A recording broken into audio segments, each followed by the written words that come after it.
සුබ දවසක් යාළුවනේ. රොමේනියන් භාෂාව මතක හිටින්න. දන්න සිංහල ඉගෙන ගන්න පාඩම් මාලාවේ 8 වෙනි පාඩම පටන් ගන්නවා. ගොඩක් කාලයකට පස්සේ මොකද වෙලා තියෙන නිසා. මේ දවස්වල පොඩි වෙලාවක් තියෙන සීන් එකක් තියෙනවා මට. මේ සමහරව දන්න මොකද කියලා. ඒක නිසා ඔන්න ආයෙ පටන් ගත්තා. හැබැයි වැඩි වෙච්ච ගමන් ආයෙ මගේ ෂෙඩියුල් එක වෙනස් වෙච්ච ගමන් ආයෙ නවතිනවා. ආයෙ වෙලාව හම්බෙච්ච ගමන් මම ඔයගොල්ලෝ වෙනුවෙන් කරනවා ගොඩක් අය කියන නිසා මම කරනවා. අද 8 වෙනි පාඩමෙන් අදත් ওই වචන ටික ඉගෙන ගන්නමු. දන්න සිංහලෙන් සුද්ධ සිංහලෙන් මතක හිටින්න ඉගෙන ගනිමු. අදත් මම ඔයගොල්ලන්ට කියලා දෙනවා රැකියාවේදී නැත්නම් අපිට මේ රටේදී ගොඩක් අවශ්‍ය වෙන වචන, ඔයගොල්ලන්ට කතා කරන වචන, වැඩපොලේ අයිතිකරුවෝ, හිමිකරුවෝ, වැඩ කරන සේවකයෝ මේ රටේ ඉන්න අය අපිත් එක්ක කතා කරන වැඩියෙන් භාවිතා වෙන වචන මම ඔයගොල්ලන්ට කියන්නම්. කතා කරන්න අවශ්‍ය වචන. මෙතන ගොඩක් මම ඔයගොල්ලන්ට උගන්වන්නේ කතාවේදී අවශ්‍ය ඒවා තමයි. ඔය ග්‍රැමර් පැත්ත වැඩි ඕ පැත්ත මම අදින්නේ නැහැ. මොකද එහෙම කරන්න ගියොත් සමහරුන්ට බෝරින් වෙනවා, සමහරුන්ට ආස හිතෙන්නෙත් නැහැ, සමහරුන්ට එපා වෙනවා, මගදී නවතිනවා. ඉතින් කතා බහට අවශ්‍ය වචන ටිකක් අදත් මම කියලා දෙන්නම්. අපි බලමු මොනවද අපි අද දවසේ ඉගෙන ගන්න කියලා. එහෙනම් පළවෙනි එක තමයි ඔයා කොහෙද යන්නේ? සමහරුන්ට පුළුවන් මේ විදියක. හැබැයි අලුත් අයට බෑනේ. ඉතින් අලුත් අයට තමයි මේ ගොඩක් උගන්වන්නේ. පරණ අය දන්නවා දැන්. ඔබ කොහෙද යන්නේ? අර කියන්නේ ලියන භාෂාවෙන් කියන්නේ ඔබ කොහෙද යන්නේ? එහෙම නෙමෙයි. ඔයා කොහෙද යන්නේ? ඔයා කොහෙද යන්නේ? අපෙන් ඇහුවොත් ඔයා කොහෙද යන්නේ කියලා ඇහුවොත් අපි අහන්නේ නැති වුණාට ඒගොල්ලෝ අහනවනේ. සමහර වෙලාවට අපි කොහේ මේ වැඩ කරද්දී නැත්තම් වැඩ නැතුව එහෙම කැරක ඉන්නකොට හරි අහනවා. ඔයා කොහෙද යන්නේ?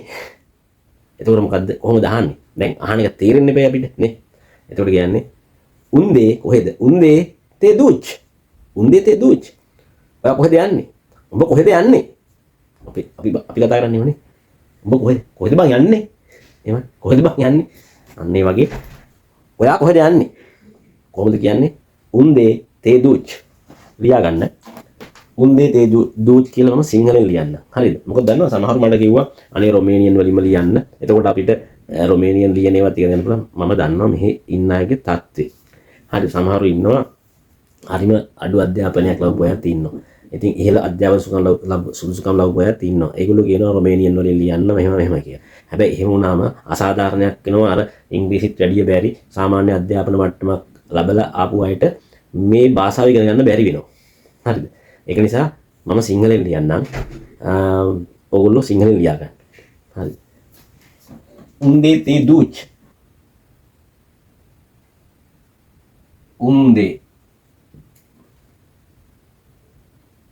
තේ දුච්. පේනවනේ මොකද? උන්දේ තේ දුච්.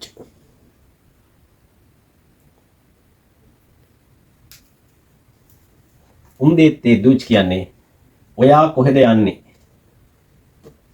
ඔයා කොහෙද යන්නේ? ඔබ කොහෙද යන්නේ? ඔයා කොහෙද යන්නේ? ඔයා කොහෙද යන්නේ? උන්දේ තේ දුච්. දා කියලා හරියන්නේ නැහැ වෙලට. මේක තේරෙන්න ඕන. හරිද? එතකොට කොහෙද යන්නේ කියලා කියන්න ඕන. නේද? මම යන්නේ මෙන්න මෙහි. Madukla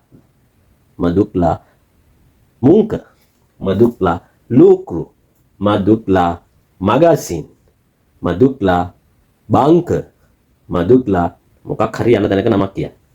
හරි. ඒක කියන්නේ. කොහොමද කියන්නේ? Madukla.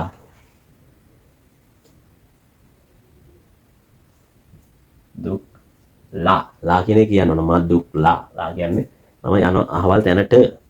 Madukla Magazine. Magazine කියන්නේ කඩේට. දැන් මොකද මම දාන්නේ? ඔයගොල්ලෝ ඒ සමහර දන්නවනේ. Madukla Munka. Madukla Lucru. Madukla Munka. Munka කියන්නේ මම යනවා රැකියාවට. Madukla Lucru. මම යනවා රැකියාවට. ඒත් කියන්නේ රැකියාව. නැත්තම් Madukla Magazine. Magazine. Madukla Bank. Bank නෙමෙයි. Bank. Madukla Park. Park එකට.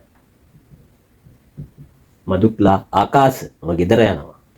Madukla ආකාශ කියන්නේ ආකාශ කියන්නේ ගෙදරට අපේම ගෙදරට. Madukla apartment. නැත්නම් Madukla කාමරේ. මම කාමරේට යනවා. Madukla කාස.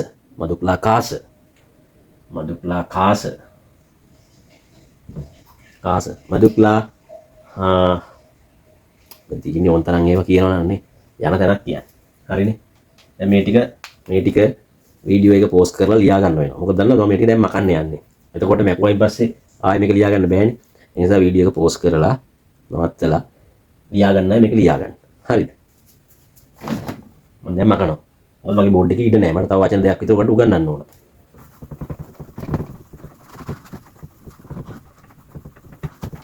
හරි. ඔයාට බඩගිනිද? ඔයාට බඩගිනිද?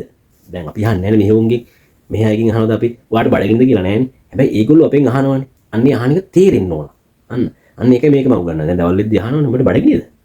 එහෙමනේ අහන්නේ නේද? වැඩ කරන අපේ කම්කරු භාෂාවෙන් කතා කරද්දී එහෙමනේ. ඔබට බඩගිනිද කියලා අහනවා දැන්. වැඩ කරද්දී. බොස් ආහාරي වැඩ කරන තව අපේ ඉන්න පාර්ට්නර් හරිනේ රටේ ඉන්න. අහනවනේ කොහොමද අහන්නේ? ඒක තේරෙන්නේ නැහැ.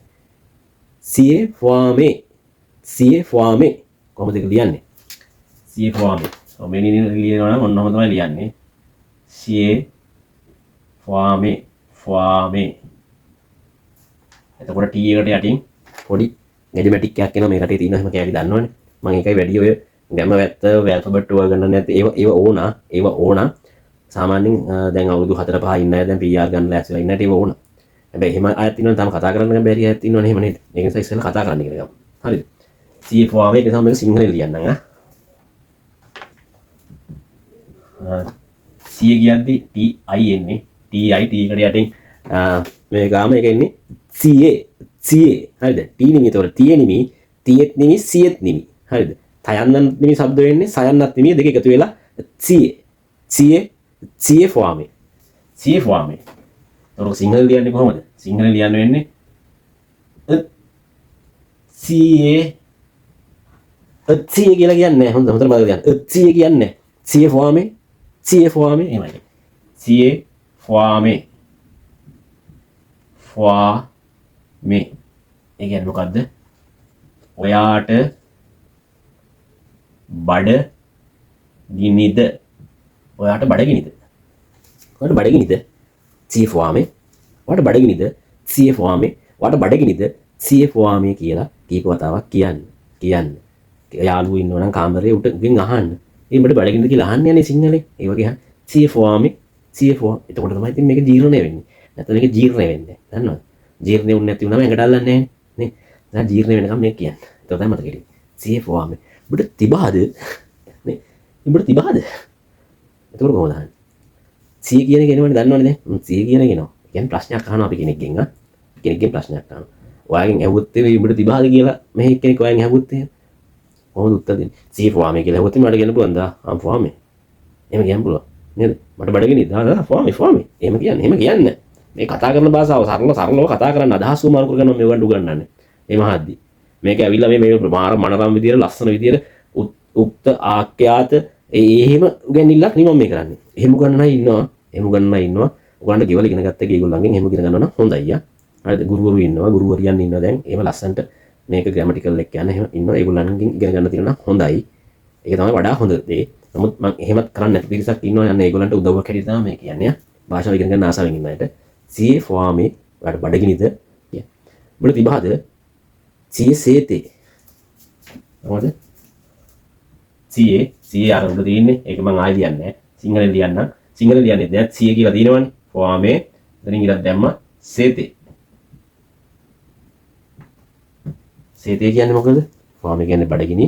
සේතේ කියන්නේ CA සේතේ කියන්නේ උඹට තිබහද? යටි මෙතනින්ම ලියන්නම්කෝ මේ වචනේ.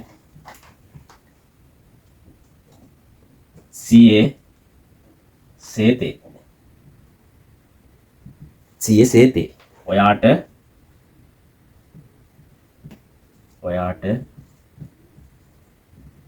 තිබහද? ප්‍රශ්නයක් අහන්න. ඔයාට තිබහද? ලා මිය සේතේ. මොකක්ද කියන්නේ? මිය සේතේ මට තිබහයි. දා මිය සේතේ. ඔයාට කියනවා දා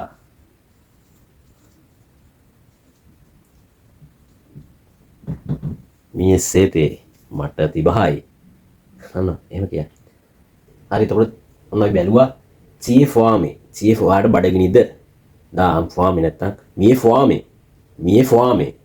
CA for me ඔයාට බඩගිනිද? ඔව් මට බඩගිනි නම් මට බඩගිනි. මිය for me.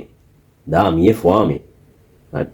එතකොට සිය සේතේ සිය වාට තිබහද සිය සේතේ දා මිය සේතේ ඔව් මට තිබහයි. නැත්තම් නූ මිය සේතේ මට තිබහ නෑ. නූ මිය ෆාමේ මට බඩගිනි නෑ. එහෙම කියන්න පුළුවන්. හරිද? එතකොට ඒකට උත්තර දෙන විදිය ඒක බඩගිනි නම් කොහොමද කියන්නේ? බඩගිනි නැත්තම් කොහොමද කියන්නේ? එතකොට තිබහ නම් කොහොමද කියන්නේ? තිබහ නැත්තම් කොහොමද කියන්නේ? හැම පැත්තම උගන්වලා තියෙන්නේ. ඉතින් ඕගොල්ලෝ මේවා ලියාගෙන පාඩම් කරන්න. ඉන්නත් එක්ක කතා කරන්න. ළඟ ඉන්න යාළුවත් එක්ක කාමරේ ඉන්න එක්කත් එක්ක කතා කරන්න. කතා කරලා කට්ට හුරු කරගන්න. එතකොට හුරු වෙනවා. අන්න මේක ඉගෙන ගන්නකොට හුරු වෙනවා. කතා නොකරොත් නම් මේක කරන්න බෑ. ඉගෙන ගන්නත් බැරි වෙනවා. හරි. එතකොට ওই ටිකට එතකොට මම මුලින් කිව්වේ උන්දේතේ දූච්. මතකයි නේද? උන්දේතේ දූච්. මම කොහෙද යන්නේ? උන්දේතේ දූච්. මදුක්ලා අකෝල් මම අරහෙට යනවා. මදුක්ලා බායියේ. මම වොෂ්රූම් එකට යනවා. මදුක්ලා බායියේ. අන්න ඒ වගේ වට ඕන දෙයක් දාලා මදුක්ලා මගසී මදුක්ලා පාර් ඕන එකක් දාලා මම යනවා. මම අරහෙට යනවා. මදුක්ලා කියලා අහවල් යන තැන කියන්න. එහෙම කියන්න පුළුවන්.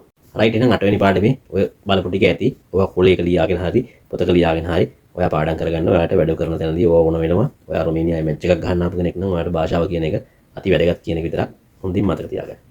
එහෙනම් හැමෝටම ජය වේවා. 9 වෙනි පාඩම කොහොම හරි මම ගේන්න. එතකන් ඇඳීම්. එහෙනම් හැමෝටම ජය වේවා.